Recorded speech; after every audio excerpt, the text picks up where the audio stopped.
Wali Nangro Aceh. Beliau ini sudah datang jauh-jauh dari Banda Aceh. Jadi tepatnya kapan sampainya? Semalam hampir kira-kira maghrib sampai di sini. Bagaimana hasil dari pertemuan hari ini bersama dengan Bapak Bupati tadi? Saya rasa walaupun ini pertama kali ya, memang kita rasa akrab sekali. Ya, layaknya pada saya dengan rombongan luar biasa.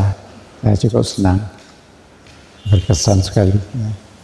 Untuk biar masyarakat semua tahu Bapak, yang melihat, bagaimana sebenarnya terbentuknya Wali Nangro ini sendiri? Ya, sebenarnya ada dua sesi sebenarnya kan. Wali Nangro ini lama ya. Kalau dulu waktu masih ada Kesultanan Aceh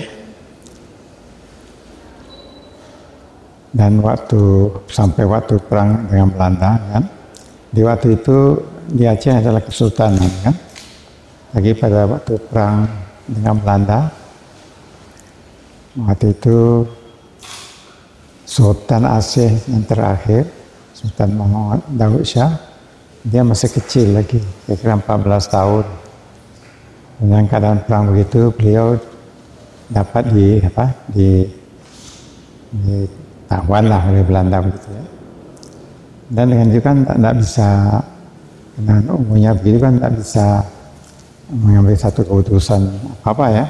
Tapi oleh masyarakat Aceh waktu itu, petinggi Aceh, ulama, dan termasuk juga waris daripada kerajaan Aceh zaman itu, bikin satu kebijakan.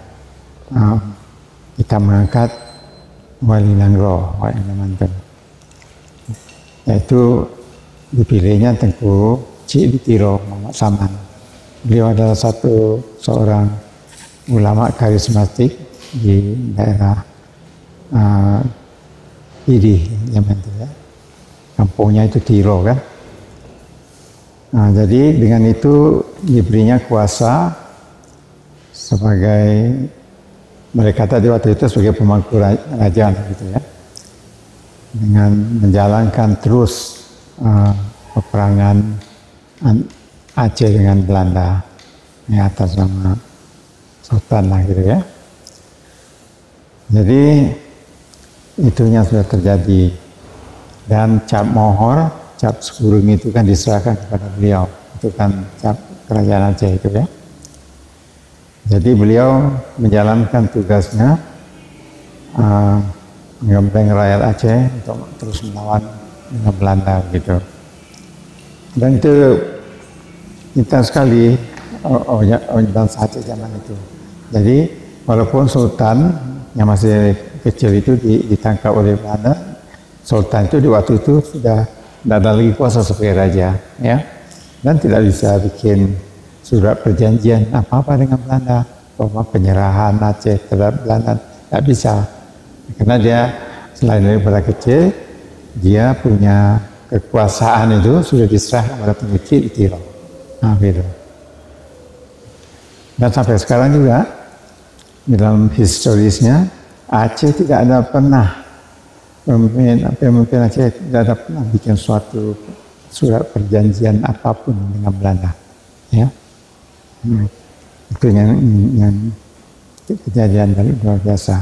Sedangkan Tengku Cik Ditiro terus melakukan perlawanan, dan beliau syahid kena diracun, diganti oleh anaknya Tengku Muhammad Amin, itu makamnya ada di Murut dua-duanya, dan syahid seluruhnya sampai 7 turunannya syahid ya. Yang terakhir itu di satu pertempuran di Gunung Alimun di Pidi tahun 1908 ya. Begitu lama perangnya itu. Jadi oleh Belanda sudah jenuh juga perang dengan Aceh, betul-betul habis kan ya. Jadi diambil satu kesempurnaan, ini perangnya sudah habis, sudah dapat Jamor, Kuci, Maat itu, yang umumnya hanya 16 tahun waktu itu, sudah mangkat waktu itu. Nah jadi gitulah, maka dibikinnya perayaan besar gitu kan. Ya. Nah itu kisah zaman dulu ya. Oke, waktu zaman Tengku Hasan Muhammad di Tiro, nah itu kan cucu-cucunya daripada Tengku Tiro. Beliau pulang ke Aceh, juga jumpa kami di Singapura, di Malaya dengan abang saya. Kita membincangkan masalah Aceh, bagaimana masalah Aceh itu. Di waktu itu Aceh terpuruk sekali, ya. Nah, anak kalau tahu zaman itu kan jalan di Aceh ini jalan yang dibikin oleh Belanda, jalan pasir saja, pasir batu-batuan gitu, ya. Nah, jadi memang jelek sekali lah. Kita sampai ke Banda Aceh itu kan, bahasa kotor sih. Kalau kita naik bus tuh, masyarakatnya begitu juga lah pokoknya. Jadi kita lihat ekonomi orang Aceh juga buruk, ya. Jadi bagaimana caranya ini? Jadi kalau kita kata berusaha, kalau gitu kita minta merdeka saja dari Indonesia, kita saja yang membangun Aceh. Sedangkan Aceh ini kaya sebenarnya, ya. Hasil buminya melimpah. Kemudian di waktu itu baru dapat tugas salam di Sukun, ya. Lagi Aceh keadaan gitu, ya. Kita pikirlah perjuangan dendam, ya. Dan perjuangan ini kan mula-mula kita perjuangan ini sebagai perjuangan politik, kita tidak bawa senjata, tapi direspon dengan kekerasan senjata. Dan banyak orang hatinya di Aceh dibunuh. Maka kami mengambil satu keputusan, kalau itu kita lawan.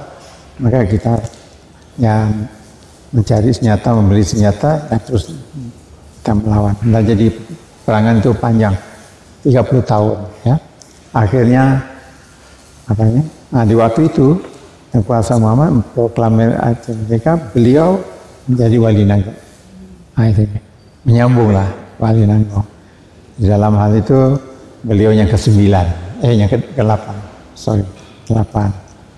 Nah, kemudian perang itu sudah berlanjut 30 tahun, akhirnya kan kita berdamai. Nah, berdamainya pun daripada tahun 2000 mulai kami berunding di Geneva dengan Pak Samir Rajuda waktu itu, tetapi gagal. Kemudian ke Hong Kong, di Jepang, Tokyo pun juga gagal. Aceh terus perang, akhirnya di sini dilanda oleh gempa dan tsunami. Nah, kan hancur Aceh ini kan. Jadi oleh pihak internasional itu meminta supaya kita berdamailah dengan RI. Dan juga diminta juga dengan RI supaya duduk bersama GAM satu meja, kita berunding secara aman untuk amankan Aceh. Dan ini sudah berlaku di Helsinki, di Finlandia, ya. Dalam 5 sesi pertemuan gagal sepanjang 6 bulan itu, ya. Ya, kita dapat persetujuan menandatangani MOU Helsinki, ya. Nah, sesudah itu damai di Aceh, kami pulang. Almarhum Wali kemudian juga pulang. Nah, cuma kira-kira 2 tahun di sini beliau mangkat, habis umur, ya. Habis umur, kemudian karena di dalam perjanjian yang mengisi itu Aceh memang diberikan adanya Wali Nanggo dan lembaganya, begitu. Selain daripada banyak butir-butirnya lain, ya, Aceh punya himne sendiri, bandiranya sendiri, ya, dan membantu membangun infrastruktur dan sebagainya. Nah, itu. Jadi sesudah mangkatnya Tengku Hasan Muhammad di Tiro, jadi Wali Nanggo tidak ada lagi kan, gitu. Jadi akhirnya sepakati bahwa sayalah penggantinya. Nah, jadi kalau dalam sejarah ini saya yang ke-9, tetapi karena kalau dulu waktu zaman perang dulu ada Wali Nanggonya, tapi institusinya tidak ada karena dalam keadaan perang. Nah, jadi kali ini ada Wali Nanggo, saya yang memimpin sekarang, ada institusinya, lembaga Wali Nanggonya. Nah, itu dia. Nah, ini sudah kita dirikan, tapi walaupun belum sempurna, ya masih macam hari ini kita sosialisasi di sini. Banyak orang tak tahu, belum tahu. Nah itu dia. Jadi ini kita sosialisasi kepada masyarakat Aceh dan lainnya. Di Aceh ini ada apa namanya keistimewaan, kekhususannya di Aceh daripada provinsi yang lain ya. Nah, dan ada Wali Nanggo di sini. Nah, ya. Nah, jadi inilah sejarah-sejarahnya. Ya. Ternyata banyak ya sejarah yang belum kita ketahui, terutama bagi masyarakat luas. Ya. Dengan adanya Baginda yang di sini sudah hadir menemani kita, harapannya ke depannya nanti seluruh masyarakat Aceh, bukan hanya Gayo saja sudah tahu lebih paham mengenai daerah ini, mengenai tentang yang dia dan juga Nangro serta dengan perannya. Ya. Kalau misalnya kita kan sejarahnya, jadi PR sekarang apa sih saat Ya sekarang ini kan kita ini sekarang untuk bagaimana kita sebagai penjaga adat istiadat Aceh, kemudian pemersatu masyarakat Aceh. Nah, kemudian juga kita juga menjaga kelestarian kita punya adat istiadat, bagaimana sejarah Aceh, ya, heritage kita, ya, heritage Aceh itu yang kita jagai. Dan sambil itu juga saya sendiri ya, selalu saya memerhatikan perkembangan jalannya pemerintah Aceh. Dan juga bukan hanya di Banda Aceh, tapi di kabupaten atau kota ya. Bagaimana jalannya, bagus apa tidak, berkembang kan tidak, ikut apa yang kita cita-citakan kan begitu. Termasuk saya perhatikan bagaimana keadaan hidup orang Aceh, ekonominya bagaimana gitu kan. Nah, saya memang tertarik ya dalam hal itu. Kemudian saya lihat juga bagaimana keadaan negeri Aceh, ya, negeri Aceh itu. Dan negeri kita akan luas kan. Kemudian seperti potensi-potensi yang ada di Aceh ini, ya. Antara lain kita lihat hutan Aceh ini masih bagus, ya. Satuannya masih bagus, alamnya lebih bagus lagi gitu. Nah ini yang saya concern sekali, ya. Ini jangan dirusakkan. Bisa dimanfaatkan, tetapi menurut betul-betul peraturan lah ya, secara peraturan itu ya, jangan sembarangan kita menghancurkan potensi kita yang ada di sini. Ini yang saya selalu memperhatikan dan saya senang sekali memberi masukan atau nasihat kepada Pak Gubernur dan tinggi-tinggi Aceh yang lain, termasuk Pak Bupati ya, wali kota gitu ya. Saya itu masukkan nasihat kan, bikinlah yang baik ya, supaya Aceh ini menjadi suatu daerah yang cukup baik, ekonominya bangun, orang Aceh sejahtera, negerinya cukup teratur, cara pembangunannya ya. Karena keindahan alamnya luar biasa. Dan saya kadang-kadang saya menjadi kesedihan, malah jengkelnya. Cara membangun itu kita merusakkan. Apa yang ada baiknya itu secara alami itu kita rusakkan.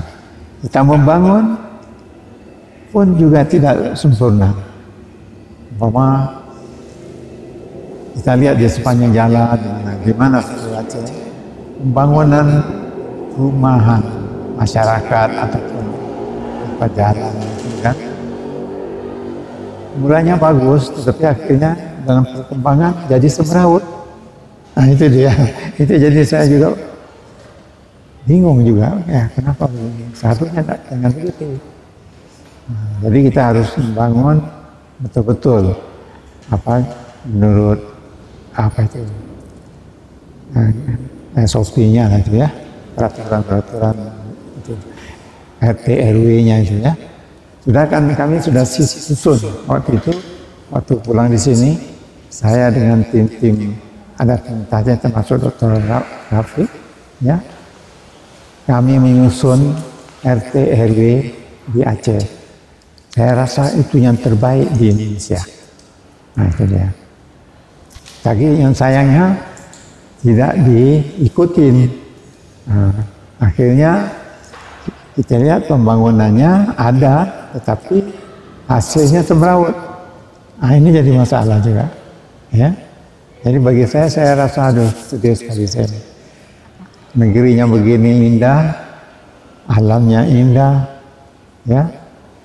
Umpamanya lautnya bagus sekali, pantainya bagus. Kemudian di pikirnya di tepi itu warung-warung, macam-macam warung. Akhirnya ada juga warung-warungnya ke depan sekali. Jadi kita tidak nampak laut, warungnya. Yang kita lihat warungnya itu. Dan warungnya pun tidak tertata betul. Inilah yang salah. Kalau begitu nanti kedepannya harapan seperti apa? Itulah saya harapan saya itu kalau pembangunan itu pengaturan itu ikutlah RT RW-nya sudah ada. Gitu. Ada itu RT RW-nya itu. Ada lupa nomornya, harus ikutin. Itu dari pemerintah kita di Banda Aceh, wali kotanya, dan juga di daerah kabupaten kota ikut itu RT RW-nya itu. Kita memang perlu bangun kan, tapi bangun yang bagus lah gitu. Ikut peraturan gitu kan. Itunya saya. Hubungan antara Aceh dengan luar negeri atau Ya. dengan daerah lain. Ya oke. Ya. Jadi inilah kebetulan saya dan sebagai wali dan saya juga dulu waktu dalam perjuangan kami ada banyak bikin hubungan di luar negeri ya. Saya kan tinggal di Swedia waktu itu, nggak bisa ada di bayangan saya juga tidak bisa ada di ASEAN ini. 10 tahun. Ya, 10 tahun. Long time indeed, long time yes. So waktu saya di sana itu kita banyak hubungan dengan orang luar negeri ya, terutama di Skandinavia. Kalau di Skandinavia sampai dengan Kementerian Luar Negerinya selalu kami dipanggilnya wawancara, menanyakan bagaimana keadaan Aceh. Kalau di Skandinavia begitu ya. Nah, juga kita hubungan baik dengan Amerika dari dulu juga. Dalam waktu waktu itu mereka perhatikan betul masalah Aceh sebenarnya kan. Orang internasional begitu katanya. Saya juga dengan almarhum Wali Nandro 2 kali diundang oleh State Department sana. Jadi kita punya hubungan baik lah kan. Nah, dia menanyakan masalah Aceh, terlalu concern masalah Aceh. Orang Eropa gitu juga. Datang delegasi yang besar, gabungan daripada Uni Eropa. Ada juga dari Jepang, ya, dari Kanada, ya, menemui kami, menanyakan masalah Aceh dan minta supaya kita bikin perundingan menyelesaikan, mereka membantu. Apalagi sudah tsunami, wah, mereka juga gencar sekali, ya. Jadi memang kami memang ya kalau dalam satu konflik itu akhirnya kan ada perdamaian kan, gitu kan. Nah, tapi itu satu kesempatan bagi kita karena banyak dukungan dari masyarakat internasional supaya Aceh diselesaikan konflik dan mereka mau turun di Aceh untuk membantu kita membangun kembali ya sesudah hancur dengan tsunami itu. Jadi hubungannya baik sekali sampai sekarang kita hubungannya baik sekali. Kalau saya di Meligo itu sering didatangin oleh duta-duta asing termasuk Amerika. Kita juga memberi makan karena mereka kalau datang di sini mesti menanyakan bagaimana perkembangan Aceh. Mereka semuanya concern. Nah begitu juga saya kalau pergi ke Jakarta, sering saya pergi ke kedutaan mereka, duta-duta daripada Uni Eropa dan lain-lain, dari Thailand juga, negara ASEAN ini kan, Thailand, Malaysia. Jadi hubungan kita bagus di luar negeri. Ya, perhatian mereka itu terhadap Aceh besar sekali sebenarnya. Ya. Dengan begini harapannya nanti mudah-mudahan perekonomian Aceh semakin baik ya. Ya baik. Dan lagi satu yang saya lupa adalah tadi, karena saya yang memimpin delegasi GAM dalam perundingan, ya, dan saya ditugaskan oleh almarhum Wali Nangro, karena beliau itu tidak ikut, tapi dia tetap di belakang, dia memerhatikan, saya selalu beri laporan, dan dia mengangkat saya supaya memimpin delegasi dan mengambil keputusan. Nah, jadi keputusan itu semuanya saya yang mengambil, nah, tetapi memang sudah disetujui oleh almarhum Wali Nangro, kekuasaan Tirol. Nah, jadi sekarang saya di Aceh ini, selain daripada tugas-tugas saya yang sudah ada di dalam lembaga Wali Nangro itu, tugas saya yang lain ini sekarang saya menjaga perdamaian. Nah itu dia. Jadi saya di Aceh sudah salah satu anggota Forkopimda. Nah di dalam hal itu kita bekerjasama dengan Kapolda dan juga Pangdam, ya, untuk menjaga keamanan di Aceh. Ya. Terima kasih sih kalau gitu yang mulia atas kesempatannya pada hari ini. Begitulah bincang-bincang kita bersama Yang Mulia Wali Nangro Aceh. Harapannya ke depan semoga dengan datangnya beliau kemari kita juga semakin maju ke depannya.